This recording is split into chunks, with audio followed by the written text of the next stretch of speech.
right, well, welcome back. Good afternoon, everyone. This is the June 27th, 2023 meeting of the City Finance Committee. May I have a roll call? Yes, Committee Member Gutierrez is not here. Committee Member Harmon. Here. Committee Chair Friedman. Here. All right, we are on to the first item, which is general public comment. Is there any member of the public that wishes to speak to this item? Please raise your hand. Is there any online? Chair Friedman, no hands are raised. All right, I will close general public comment and turn it over to our one item today, which is advisory group guidelines update. And I will turn that over to our city clerk, Ms. Sarah Gorman. Good afternoon, Finance Committee. I am Sarah Gorman, and I am here to talk about some proposed advisory group updates. I am joined by a team if there are questions. Next slide, please. So today we'll be talking about a couple things. We'll have an introduction. We'll talk about a review process.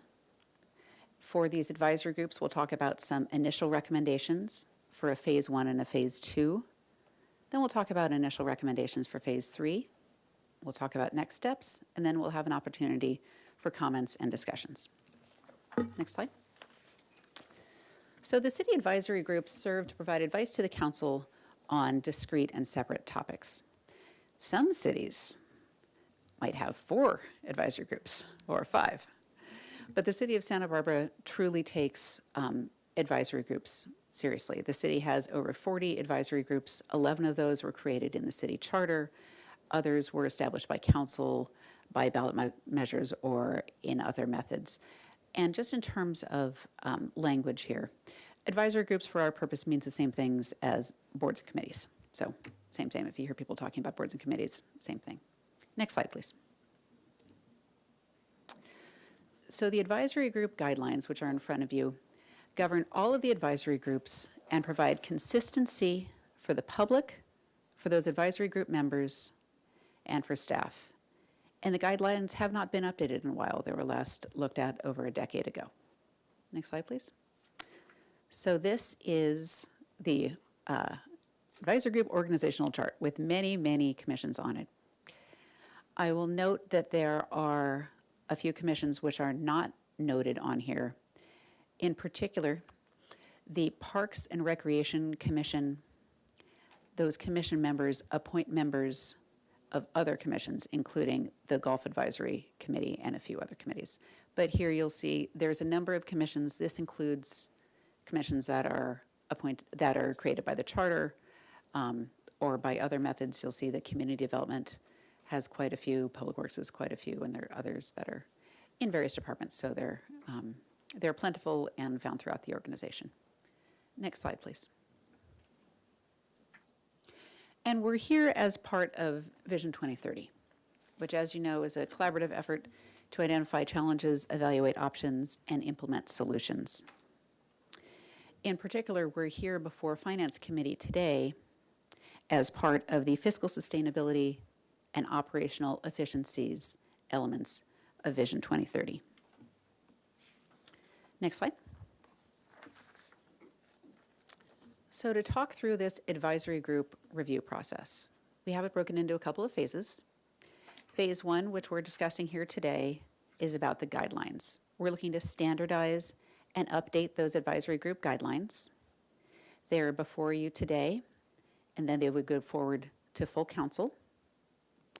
Phase 2 is a training that we are providing on purview, conduct, and decorum to a number of groups.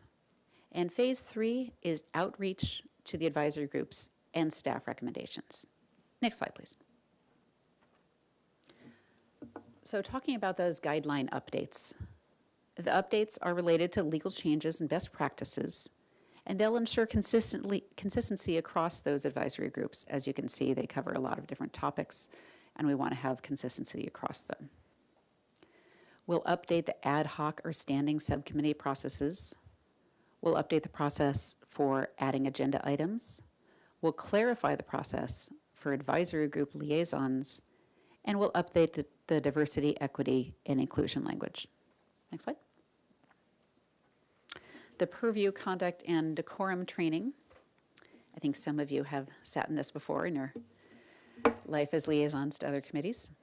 It is being provided by Mayor Rouse and by Human Resources Manager Graciela Reynoso and by me, the City Clerk Services Manager. We're going around to all of the charter-created advisory groups and a number of other groups and talking through a couple of topics.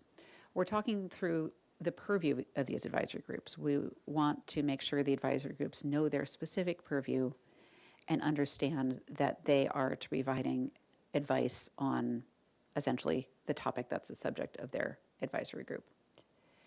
We are talking about conduct, how they can conduct themselves in a way which provides fairness to their other board members, to staff, and to members of the public.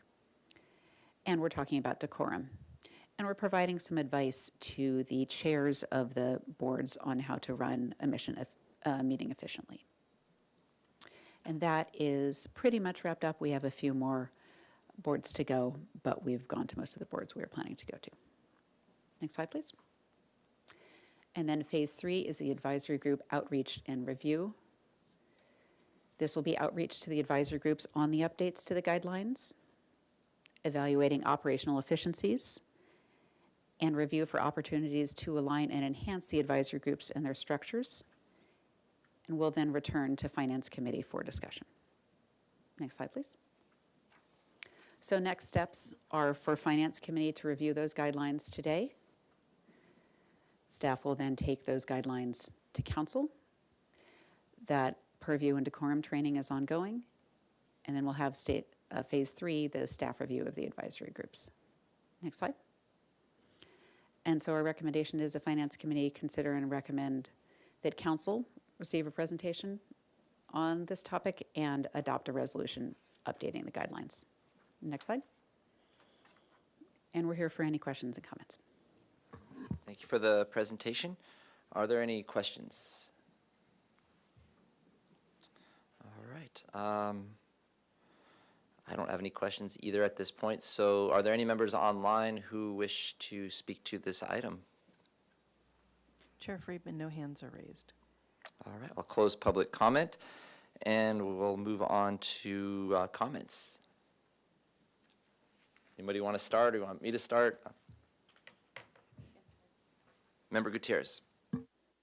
I just want to thank staff for bringing this to finance. I think it was time to update, and I think this is also going to help the advisory groups with more training, up-to-date training, and also what to expect from staff and from council members, and just I think overall it's great to have this organization and just clear messaging across the board. So thank you.